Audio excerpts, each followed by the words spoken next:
Heather thinks about software.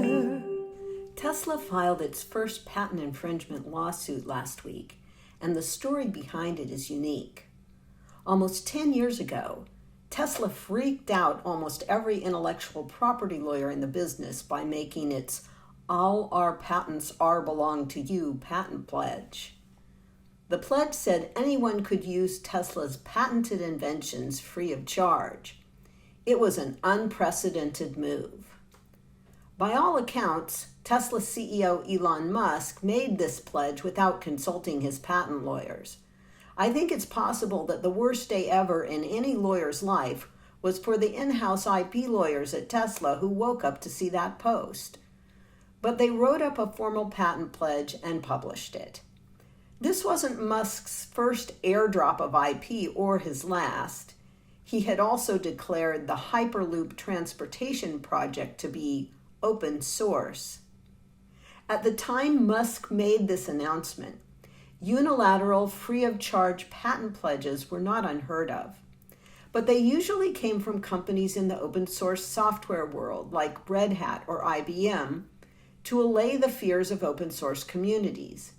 You see, open-source advocates hate software patents, possibly even more than they hate proprietary software. When commercial open-source companies get patents, community members fear that the patents will be used to attack open-source development. IBM, in particular, had, in the early 2000s, the biggest patent portfolio in the world, and many in the open-source world were concerned that IBM would try to monetize its open-source involvement by suing users for patent infringement.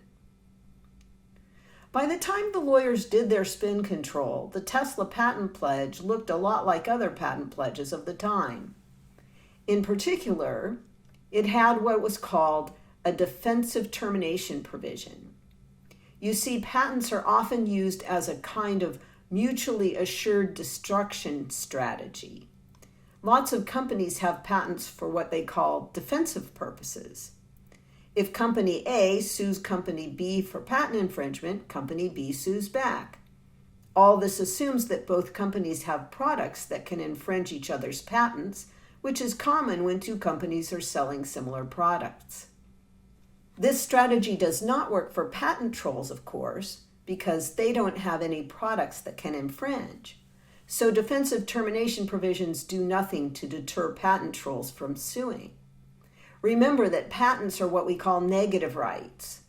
Having a patent only means you can stop others from selling your inventions.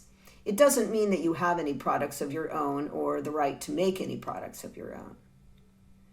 A defensive termination provision basically says, I'm granting you a patent license, but if you sue me for infringing your patents, I'm taking my license back. Those kinds of provisions are in lots of open source licenses like Apache 2 and in lots of proprietary licenses too. Tesla's initial patent announcement invoked the open source philosophy. But this week something very unusual happened. Tesla sued Cap XX, a supercapacitor company, for infringing its patents. How could it do that given the patent pledge? Well, it seems Cap XX had sued Tesla first. On September 16, 2019, Cap XX brought a patent infringement suit against Maxwell Technologies, an energy storage company that Tesla acquired earlier that year, on May 16, 2019. Invoking a defensive termination provision is virtually unheard of. That's because patent owners are usually not brazen enough to bring a lawsuit that invokes a defensive termination provision. For Cap XX, this was kind of like Australia launching a nuclear missile towards the US. A patent missile, if you will. Or maybe their lawyers just didn't connect the dots between Maxwell and Tesla. So this news story was quite a milestone. Open source advocates will probably be watching this case to make sure the similar provisions in open source licenses will hold water. Liking and subscribing makes me think more. Heather thinks about software.